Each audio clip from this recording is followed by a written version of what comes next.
ابن آدم يوم القيامة حتى يسأل عن 5 إلى آخر الحديث أو كما قال عليه الصلاة والسلام. وقال تعالى في شان حبيبه إن الله وملائكته يصلون على النبي يا أيها الذين آمنوا صلوا عليه وسلموا تسليما. اللهم صل على محمد وعلى آل محمد كما صليت على إبراهيم وعلى آل إبراهيم إنك حميد مجيد.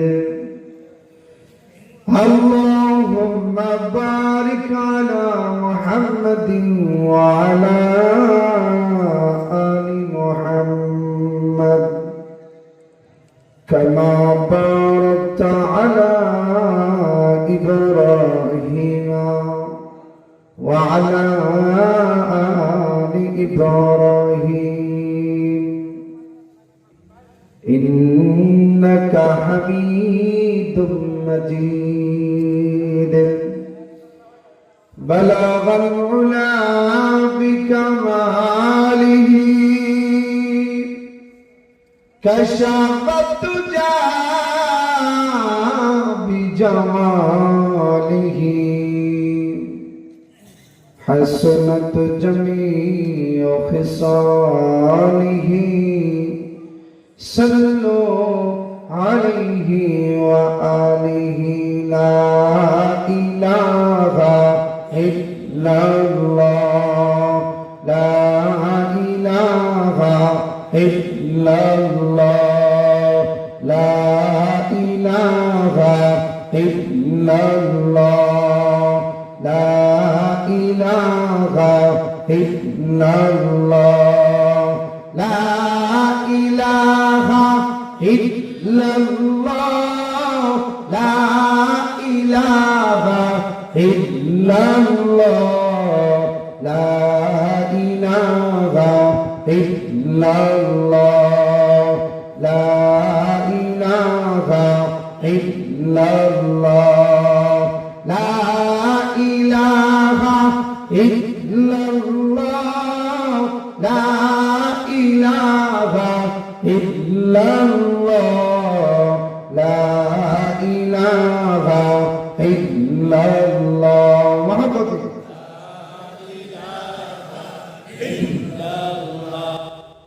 কারণ আমার আপনার হায়াত থেকে শুরু করে আমার আপনার ডানে বামে সামনে পিছনে উপরে নিচে যা কিছু আমি আপনি দেখি, এই হায়াতের জিন্দেগিতে যা কিছু আমি আপনি ভোগ করতেছি, এই সব কিছু কার নিয়ামত? একটু আওয়াজ দিয়ে বলবেন, কার নিয়ামত? এই সব কিছু কিন্তু আল্লাহর নিয়ামত। কথা বলেন ঠিক কিনা? এই আল্লাহর দেয়া এই নিয়ামত যেগুলো আমি আপনি ভোগ করতেছি, এই নিয়ামত গুলো কিন্তু কেউ আমরা আমাদের শক্তির বলে, আমরা আমাদের যোগ্যতার বলে কেউ মালিক হই নাই। কি বলেন ঠিক কিনা? যে নিয়ামত গুলো আমি আপনি দেখতেছি, ভোগ করতেছি, এই নিয়ামত গুলোর মালিক কি আমরা কেউ আমাদের শক্তির বলে হয়েছি? আমরা কেউ আমাদের শক্তির বলে হইনি। যদি আপনি মনে করেন যে আমি আমার শক্তির বলে এই নিয়ামত গুলোর মালিক হয়েছি, তাইলে কিন্তু সমাজের মধ্যে যার যত শক্তি থাকতো বেশি, সে তত নাজ নিয়ামতের মালিক হইতে বেশি। কি বলেন ঠিক কিনা? জোরে বলেন ঠিক কিনা? বাস্তবে কি তা? বাস্তবে কিন্তু তা না। সমাজের মধ্যে এমন অনেক দুর্বল লোক আছে যার দেহে কোনো শক্তি নেই, ক্ষমতা নাই, কিন্তু দ্বন্দ্ব হলো টাকা পয়সা, বাড়ি গাড়ির অভাব নাই। কি বলেন ঠিক কিনা? আওয়াজ দিয়ে কোন ঠিক কিনা? আবার এমন অনেক শক্তিশালী লোক আছে, এমন অনেক ক্ষমতাবান লোক আছে যে ঢাকা শহর গাড়ি চালানো লাগে, দিন আনে দিন খায়, কোন রকমের সংসার চালায়। আছে কি নাই? আরো জোরে বলেন, আছে না নাই? তাহলে আমরা কি বুঝতে পারলাম? এই যে নাজ নিয়ামত যেগুলো আল্লাহ আপনারে আমার দিয়ে রাখছে, আমরা কি এগুলোর মালিক আমার শক্তির বলে না? ঠিক তেমনি ভাবে আমি আপনি আমার আপনার যোগ্যতার বলেও হয়নি। যদি মনে করেন যে আমি আমার যোগ্যতার বলে এগুলোর মালিক হয়েছি, তাহলে সমাজের মধ্যে যার যোগ্যতা থাকতো বেশি সে তত নাজ নিয়ামতের মালিক হতে বেশি। বাস্তবে কি তা? বাস্তবে কিন্তু তা না। এমন অনেক যোগ্য লোক আছে, এমন অনেক সার্টিফিকেটধারী লোক আছে, চাকরি না পাওয়ার দরুন ঢাকা শহর প্রাইভেট কার চালানো লাগে। কি বলে ঠিক না? অনেকে রিক্সা পর্যন্ত চালায়। আবার এমন অনেক মূর্খ লোক আছে, নামটা পর্যন্ত লিখতে পারে না, কিন্তু দ্বন্দ্ব হলো টাকা পয়সা, বাড়ি গাড়ির অভাব নাই। তাহলে বুঝতে পারলাম এই যে আল্লাহ যা কিছু আপনারে আমার দিয়া রাখছে এগুলোর মালিক আমরা, কেউ আমাদের যোগ্যতার বলেও না। হ্যাঁ মুসলমানের ভাই, আরে আল্লাহ দিয়া যে নিয়ামতগুলো আমি আপনি ভোগ করতেছি, আল্লাহ তাআলা আমার আপনার হায়াত থেকে শুরু করে আমার আপনার ডানে বামে সামনে পিছনে উপরে নিচে আল্লাহ তাআলা যে নিয়ামতগুলো আপনাকে আমাকে দিয়ে রাখছে, হে মুসলমান যুবক, বাইরে এগুলোর মালিক আল্লাহ তাআলা আপনারে আমারে দয়া করে বানাইছে। কথা বলেন ঠিক কিনা? আরো জোরে বলেন ঠিক কিনা? এই মুসলমান যুবক ভাই, আল্লাহর দেয়া এই নিয়ামতগুলোর মূল্য এত বেশি। বাবা, এই আল্লাহর দেয়া এই নিয়ামতগুলোর মূল্য, দাম এত বেশি, এত বেশি যে আমি আপনি যদি দুনিয়ার হায়াতে আল্লাহর দেয়া নিয়ামতগুলোর মূল্য পরিশোধ করতে চাই, আমি আপনি যদি এটা ভাবি আল্লাহর দেয়া যে নিয়ামত আমরা ভোগ করতেছি ওর মূল্য দেব। এই মুসলমান যুবক ভাই, আমার আপনার সারা জিন্দেগীর ইবাদত দিয়া আল্লাহর দেয়া নিয়ামতগুলোর মধ্য থেকে ছোট্ট থেকে একটা ছোট্ট নিয়ামতের মূল্য পরিশোধ করা সম্ভব হবে না। কথা বলেন ঠিক কিনা? আরো জোরে বলেন ঠিক কিনা? হে মুসলমান ভাই, ভাই আমার আপনার হায়াতের জিন্দেগীর 5 ওয়াক্ত নামাজ, রমজান মাসের রোজা, বাইতুল্লাহর হজ, যাকাত, যা কিছু বলেন না কেন, এ মুসলমানের যুবক ভাই, আমার আপনার হায়াতের তাহাজ্জুদের নামাজ যতই থাকুক না কেন, জিকির, তাসবিহ, তাহলিল, দান, সদকা, কুরআন তেলাওয়াত, আমি আপনি দুনিয়ার হায়াতের জিন্দেগিতে যা কিছু করি না কেন, এই সমস্ত ইবাদত দিয়া যদি আল্লাহর একটা ছোট্ট থেকে ছোট্ট নিয়ামতের মূল্য দিতে চাই, আমার আপনার দ্বারা কোনোদিন সম্ভব হবে না। কথা বলেন ঠিক কিনা? এ মুসলমান ভাই, এ সম্পর্কে হযরত আনাস রাদিয়াল্লাহু তাআলা আনহু থেকে বর্ণিত হাদিস, তিরমিজি শরীফে বর্ণিত, হযরত আনাস রাদিয়াল্লাহু তাআলা আনহু থেকে বর্ণিত, আল্লাহর রাসূল বলেন, কাল কিয়ামতের ময়দানে প্রত্যেকটা বান্দা বান্দি 3টা দফতর থাকবে, 3টা জীবন বৃত্তান্ত ফাইল থাকবে। বুঝে থাকলে বলুন কয়টা ফাইল থাকবে? 3টা ফাইল। কথা বলেন ঠিক কিনা? আরো জোরে বলেন ঠিক কিনা? এই মুসলমান যুবক ভাই, প্রত্যেকটা বান্দা বান্দির 3টা জীবন বৃত্তান্ত ফাইল থাকবে, দফতর থাকবে। 1 নাম্বার ফাইলের নাম হবে বান্দার নেক আমল, 2 নাম্বার ফাইলের নাম হবে বান্দার বদ আমল, 3 নাম্বার ফাইল হবে আল্লাহর পক্ষ থেকে দেয়া নিয়ামত। ওই নিয়ামতের জোরে বলেন সুবহানাল্লাহ। এ মুসলমান ভাই, এবার আল্লাহর দেয়া নিয়ামতের যে ফাইল, এই নিয়ামতের ফাইল থেকে একটা নিয়ামতকে আল্লাহ ডাক দিয়া বলবে, হে আমার নিয়ামত, এই যে আমার বান্দা দুনিয়ার জমিনে তোমাকে ভোগ করেছে, পান করেছে, খেয়েছে, পড়েছে, এ আমার বান্দা দুনিয়ার জমিনে আমি আল্লাহর দেয়া যে নিয়ামত ভোগ করেছে, পান করেছে, হে আমার নিয়ামত, এর বিনিময়ে তুমি আমার এই বান্দা থেকে তোমার মূল্যটা তুমি বুঝে নাও, তোমার বিনিময়টা তুমি নিয়ে নাও। এই মুসলমানের যুবক ভাই, আল্লাহর দেয়া সবচাইতে ছোট্ট নিয়ামতকে যখন আল্লাহ কথা বলবে, এবার ওই বান্দার জীবনের যত নামাজ আছে, রোজা আছে, হজ আছে, যাকাত আছে, জিকির আজকার আছে, তাসবিহ তাহলিল আছে, তাহাজ্জুদের নামাজ, ইশরাকের নামাজ, আওয়াবিন নামাজ, হে মুসলমানের যুবক, আল্লাহর দেয়া এই ছোট্ট নিয়ামত বিনিময় স্বরূপ বান্দার জিন্দেগীর সব নেক আমল নিয়ে নেবে। আল্লাহু আকবার। হে মুসলমানের যুবক, সব নেক আমল বিনিময় স্বরূপ নিয়া এবার আল্লাহর দেয়া এই নিয়ামতটা আল্লাহকে ডাক দিয়া বলবে, মালিক রে, আল্লাহ এখনো পর্যন্ত আমি আমার পরিপূর্ণ বদলাটা বুঝা পাই নাই। আল্লাহু মালিক রে, এখনো পর্যন্ত আমি আমার পরিপূর্ণ বিনিময়টা নিতে পারি নাই। এ মুসলমান যুবক, এবার বান্দা বড় পেরেশানির মধ্যে পড়ে যাবে, কারণ বান্দার জিন্দেগীর কোনো নেক আমল থাকবে না, নেক শূন্য হয়ে যাবে। একদিক দিয়ে আল্লাহ তাআলার অসংখ্য অগণিত নিয়ামত, আরেক দিক দিয়ে বান্দার আরেকটা ফাইল বদ আমল। কি বলেন ঠিক কিনা?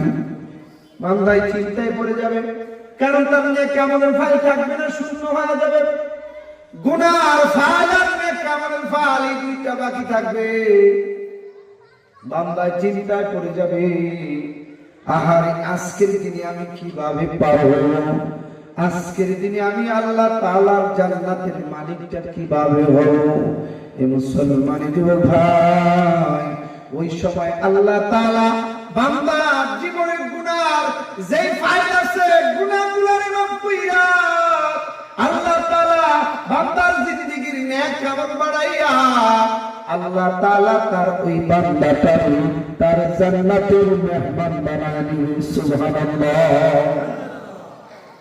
এই জন্য মুসলমান যুবক ভাই বলতেছিলাম, আল্লাহর দেয়া যে নিয়ামত আছে, এই নিয়ামত গুলোর মূল্য যদি আমি আপনি পরিশোধ করতে চাই, আমার আপনার সারা জিন্দেগীর ইবাদত দিয়া আল্লাহর দেয়া ছোট্ট থেকে একটা ছোট্ট নিয়ামতের মূল্য কোনদিন দেওয়া সম্ভব হবে না। কথা বলেন ঠিক কিনা?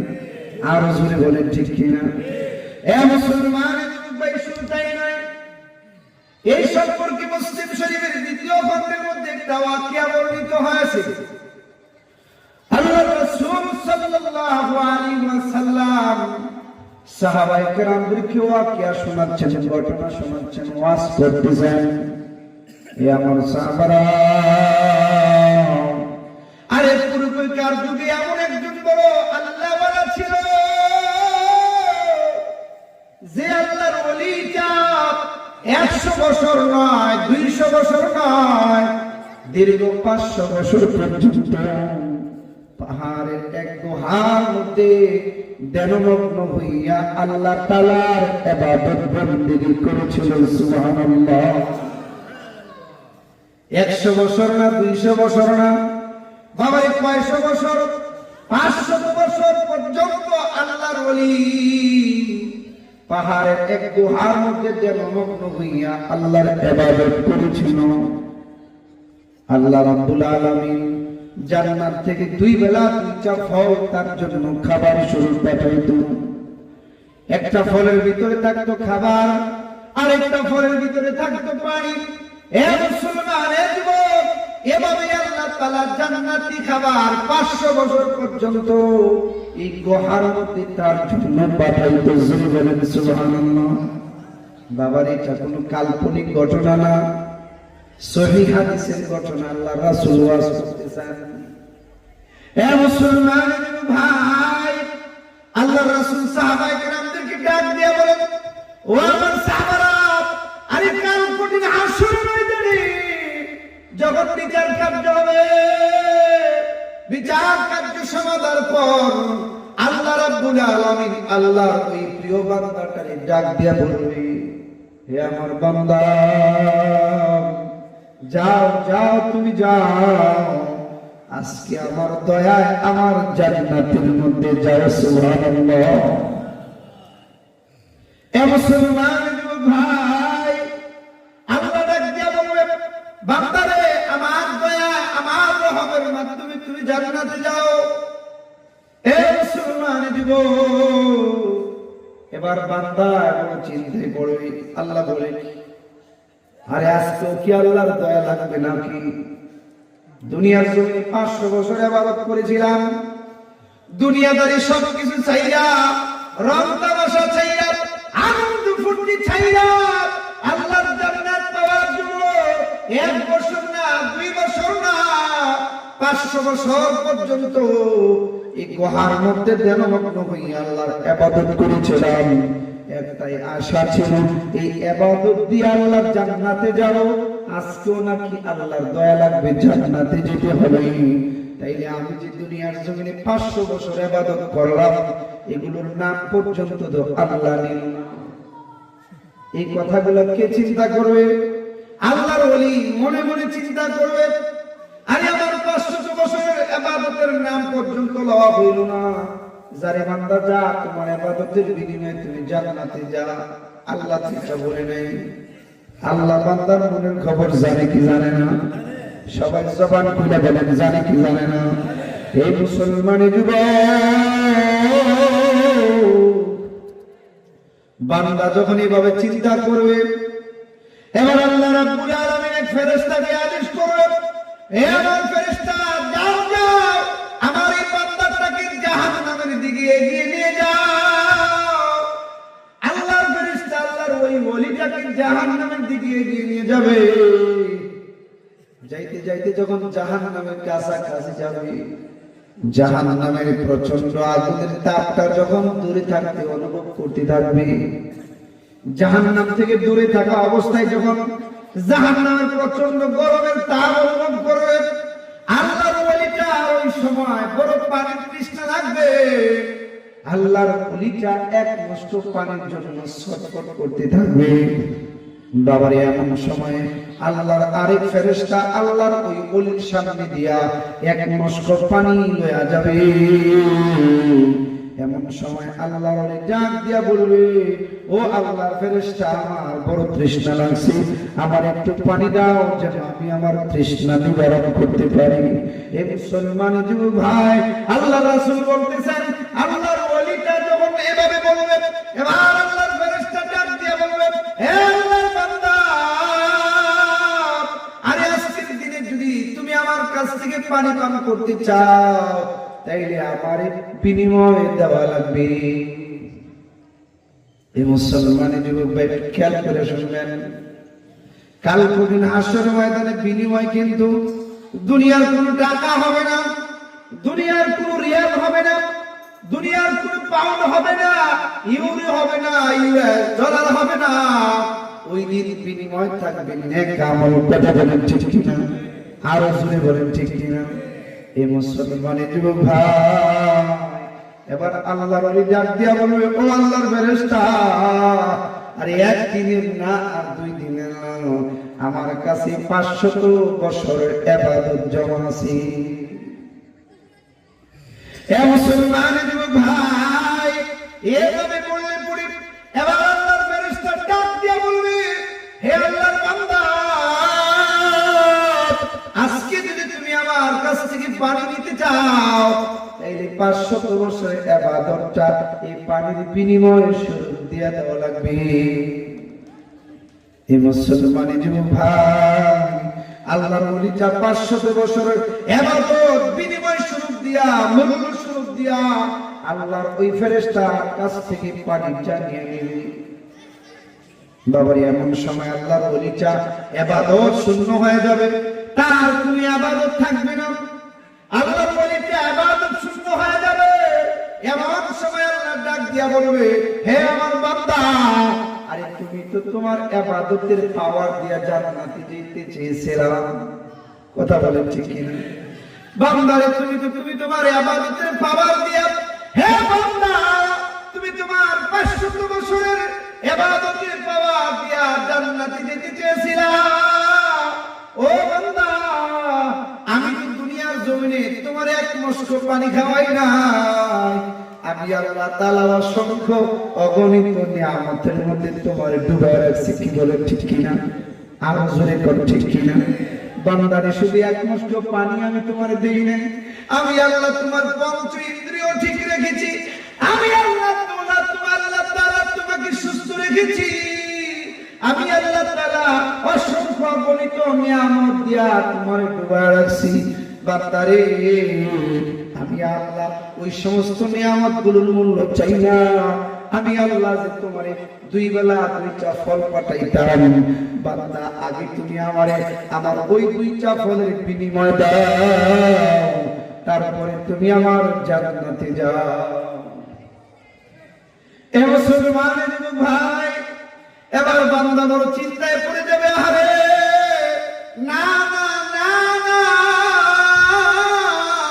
ইবাদতের পাওয়ার দিয়া জান্নাতে যাওয়া যাবে না। কথা বলেন ঠিক কিনা? আর জোরে বলেন ঠিক কিনা? ইবাদতের পাওয়ার দিয়া জান্নাতে যাওয়া যাবে না। জান্নাতে যাইতে হলে আল্লাহর রহমত লাগবে। কথা বলেন ঠিক কিনা?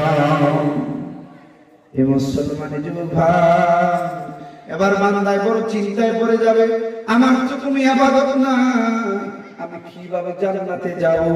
এবার আল্লাহ রাব্বুল আলামিন বান্দার উপর দয়া করে, আল্লাহ তাআলা দয়া করে বান্দার জীবনের গুনাহগুলো মাফ কইরা, বান্দার নেক আমলগুলোকে বাড়াইয়া আল্লাহ তাআলা তার ওই বান্দাটার জান্নাতের মেহমান বানায় নিবে। জোরে বলেন সুবহানাল্লাহ। এই জন্য মুসলমান যুবক ভাই, এটাই বোঝাতে চাচ্ছিলাম, আমি আপনি আমার আপনার জিন্দেগির ইবাদত দিয়া, আমার আপনার জিন্দেগির যত ইবাদত আছে, ইবাদত দিয়া যদি আল্লাহর একটা ছোট্ট থেকে ছোট্ট নিয়ামতের মূল্য দিতে চাই, আমার আপনার দ্বারা কোনোদিন সম্ভব হবে না। কথা বলেন ঠিক কিনা? এই জন্য মুসলমান যুবক ভাই,